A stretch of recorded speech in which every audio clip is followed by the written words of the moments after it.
ఈ ఆత్మ బలం అనేది ఎలాంటిదంటే, ఒక వైర్ చూడడానికి ఆ వైర్ సామాన్యంగా కనిపిస్తుంటుంది, కానీ ఆ వైరులో గాన కరెంట్ ప్రవహిస్తే ఆ వైర్ అనేది ఎంత డేంజరో, ఆత్మ బలము పొందుకునే వారు కూడా అంత డేంజర్ సాతానికి. హల్లెలూయా. బయటికి మనము సామాన్యంగా కనిపిస్తున్న మనలో ఉన్న పరిశుద్ధాత్మ power, this is very powerful. Hallelujah. ఈ శక్తి, పరిశుద్ధాత్మ శక్తి ద్వారా అపవాది వణికిపోతాడు ప్రియమైన దేవుని బిడ్డలారా. అందుకనే మనము దేవుని యొక్క ఆత్మ బలాన్ని మనం పొందుకోవాలా. బైబిల్ గ్రంథంలో సంసోను మనకు కనిపిస్తాడు. ఆ సంసోను ఎన్నో గొప్ప గొప్ప పనులు చేస్తాడు.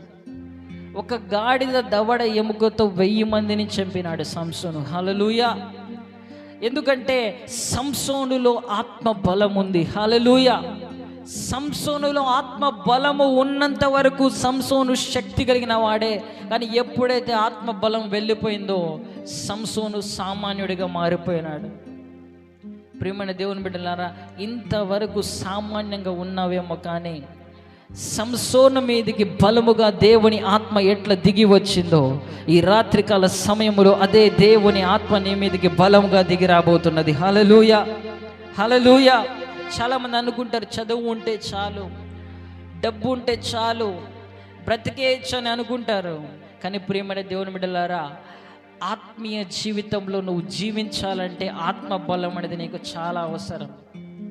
ఒక కారు ఉందనుకోండి, మంచి కార్, ఫార్చునర్ కార్, అందులో డీజిల్ లేకుంటే ముందుకు వెళ్తుందండి? చెప్పాలా, మాట్లాడాలా? డీజిల్ లేకుంటే అది ఎన్ని లక్షల కార్ అయినా కూడా ఆ డీజిల్ లేకుంటే అది ముందుకు వెళ్ళదు. అది ఒక ఇనుప ముక్కతో సమానం అంతే. హల్లెలూయా.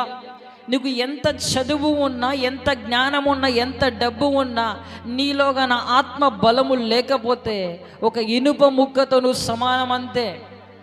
కానీ ఎప్పుడైతే ఆత్మ బలము పొందుకుంటావో ఆ ఫార్చునర్ కారు ఎట్లా దూసుకొని వెళ్తుందో నీ గమ్యము వైపు నువ్వు ఆ విధంగా దూసుకొని వెళ్తావు. హల్లెలూయా.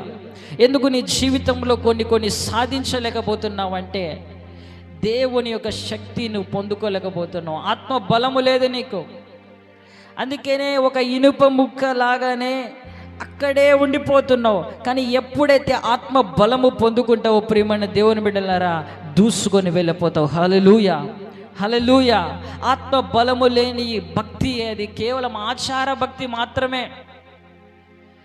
పరిశుద్ధాత్మ శక్తి నీలో లేకపోతే, నీ ఆత్మ బలముగా లేకపోతే నువ్వు చేస్తున్న భక్తి అది కేవలము ఆచార భక్తి మాత్రమే. కానీ నువ్వు ఎప్పుడైతే ఆత్మ బలము పొందుకుంటావో అది శక్తి కలిగిన భక్తి. హల్లెలూయా. బైబిల్ గ్రంథంలో ఈ ఆత్మ బలమునకు ఒక పేరు ఉంటుంది. గ్రీకులో డైనమైట్ అని ఉంటుంది. హల్లెలూయా. ఈ డైనమైట్ అంటే ఇది విధ్వంసాన్ని సృష్టిస్తుందంట. ఒక కొండ దగ్గర ఎక్కడైనా మీరు గమనించి ఉంటారు, అక్కడ బాంబులు పెడుతుంటారు. ఎందుకంటే ఆ బాంబు పెట్టడం ద్వారా కొండ అనేది పగిలిపోతూ ఉంటుంది. హల్లెలూయా. హల్లెలూయా. ప్రియమైన దేవుని బిడ్డలారా, ఈ ఆత్మ బలము ఇది ఎలాంటిదంటే ఇది ఒక డైనమైట్. ఈ ఆత్మ బలమును పొందుకుంటే ఎంత కఠినమైన సమస్యలైనా అట్లే పగలగొడుతుంది. హల్లెలూయా. నీ జీవితంలో ఎన్నో కఠినమైన పరిస్థితులు గుండా నువ్వు వెళ్తున్నావేమో, కానీ అవి పగిలిపోవాలంటే నువ్వు ఒక డైనమైట్ లాగా మారిపోవాలి. నువ్వు ఒక పవర్ఫుల్ వ్యక్తిగా నువ్వు మారిపోవాలా. యేసుక్రీస్తు ప్రభు ఆత్మ బలాన్ని పొందుకున్నాడంట. హల్లెలూయా. లూకా రాసిన సువార్త 4వ అధ్యాయము 14వ వచనములో చదువుదాం మరలా మాట. అప్పుడు యేసు ఆత్మ బలముతో గలిలియాకు తిరిగి వెళ్ళాను. హల్లెలూయా. యేసయ్య ఆ గలిలియాకు ఎట్లా వెళ్ళినాడంటే ఒక డైనమైట్ లాగా వెళ్ళినాడు. హల్లెలూయా. యేసుక్రీస్తు ప్రభువు గలిలియాకు ఎట్లా వెళ్ళినాడంటే ఒక డైనమైట్ లాగా వెళ్ళాడు. ఆయన గలిలియాలో అడుగు పెట్టంగానే అక్కడ దయ్యాలు కేకలు వేస్తున్నాయి. ఆయన గలిలియాలో అడుగు పెట్టంగానే అనేక మంది రోగగ్రస్తులు స్వస్థత పొందుకుంటున్నారు. అనేక మంది జీవితాలు మారిపోతున్నాయి. ప్రియమైన దేవుని బిడ్డలారా, ఈ రాత్రి ఈ ఆల్ నెట్వర్క్ గడిచిన తర్వాత మీరు మీ ఇంటికి ఎట్లా వెళ్ళాలంటే ఒక డైనమైట్ లాగా మీరు వెళ్ళాలి. హల్లెలూయా. ఇక్కడికి చెప్తామా? హల్లెలూయా. మీరు మీ సమస్యలు కలిగిన ఆ ప్రాంతంలోనికి మీరు ఎట్లా వెళ్ళాలంటే ఒక డైనమైట్ లాగా వెళ్ళాలి. నువ్వు ఒకవేళ కౌలేపల్లికి వెళ్తున్నావేమో, ఆ కౌలేపల్లికి ఎట్లా వెళ్ళాలంటే ఒక డైనమైట్ లాగా నువ్వు వెళ్ళాలా. ఆత్మ బలముతో నువ్వు వెళితే ఆ ప్రాంతంలో ఉన్న దురాత్మ శక్తులన్నీ కాలిపోవాలా. మీ జీవితంలో ఒక స్పెషల్ అనాయింటింగ్ దేవుడు ఈరోజు రిలీజ్ చేయబోతున్నాడు. ప్రియమైన దేవుని బిడ్డలారా, యేసుక్రీస్తు ప్రభువు అపోస్తల కార్యములు 10వ అధ్యాయము 38వ వచనములో ఆయన ఎట్లా అభిషేకించబడినాడంటే, అదేదనగా దేవుడు నజరేయుడైన యేసును పరిశుద్ధాత్మతోనూ, చదవండి ఆ మాట, శక్తితోనూ అభిషేకించిన అనేది దేవుడు ఆయనకు తోడై ఉండెను గనుక ఆయన మేలు చేయుచు అపవాది చేత పీడించబడిన వారిని అందరినీ స్వస్థపరచుచు సంచరించుచుండెను. హల్లెలూయా. యేసుక్రీస్తు ప్రభువు ఆయన ఎట్లా వెళ్ళినాడంటే, ఎటువంటి ఆత్మ బలముతో వెళ్ళినాడంటే, ఆయన అనేక మందికి మేలు చేస్తూ అపవాది చేత పీడించబడిన వారందరినీ స్వస్థపరచుచు సంచరించినాడు. ఒక డైనమైట్ లాగా వెళ్ళినాడు ఆయన ఆత్మ బలముతో. ప్రియమైన దేవుని బిడ్డలారా, మీలో కూడా ఆ వ్యత్యాసాన్ని దేవుడు చూడాలని ఆశపడుతున్నాడు. ఆత్మ బలాన్ని పొందుకుందాం, ఆత్మశక్తిని మనం పొందుకుందాం. ఒకవేళ అరణ్యము లాంటి సమస్యలేమో భయపడద్దు. యేసుక్రీస్తు ప్రభువు కూడా 40 రోజులు అరణ్యములోనికి వెళ్ళాడు. ఆయన 40 రోజులు శోధనలో 40 days అపవాది చేత శోధించబడుతూ ఉండేను అని అక్కడ రాయబడి ఉంటుంది. అపవాది చేత ఆయన శోధించబడుతున్నాడంట. కానీ ఆ శోధనలో నుంచి బయటికి ఎట్లా వచ్చినాడంటే, అప్పుడు యేసు ఆత్మ బలముతో గలిలియాకు తిరిగి వెళ్ళను. హల్లెలూయా. ప్రియమైన దేవుని బిడ్డలారా, శోధనలో ఉన్నావా? ఆ శోధనలో నుంచి నువ్వు ఎట్లా బయటికి రావాలంటే ఆత్మ బలముతో నువ్వు బయటికి రావాలా. ఆ శోధనలోనే నువ్వు కృంగిపోవడానికి వీల్లేదు. ఆ శోధనలోనే నీవు ఆత్మహత్య ప్రేరేపణ వైపు వెళ్ళడానికి వీల్లేదు. ఆ శోధనను జయించుకొని ఆత్మ బలముతో బయటికి రావాలని దేవుడు ఆశపడుతున్నాడు. ప్రియమైన దేవుని బిడ్డలారా, అపవాది ఎటువంటి శోధనలు నిన్ను వేసినా భయపడద్దు. ఆ శోధనను జయించి ఆత్మ బలముతో నువ్వు బయటికి రావాలా. బంగారాన్ని అగ్నిలో వేస్తే ఏమవుతుందండి? కాలిపోతుందా? కాలిపోతుందా మెరుస్తుందా? చెప్పండి, చెప్పాలి. ఏమవుతుందండి? కాలిపోతుందా? బంగారాన్ని అగ్నిలో వేసినప్పుడు అది మెరుస్తుందంట. హల్లెలూయా.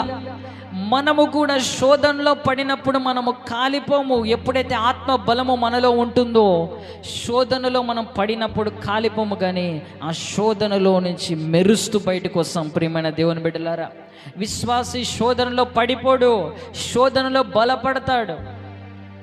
శోధనలు ఎక్కువైతుంటే ఇంకా ఆత్మబలాన్ని మనం పెంచుకుంటూ ఉండాలి.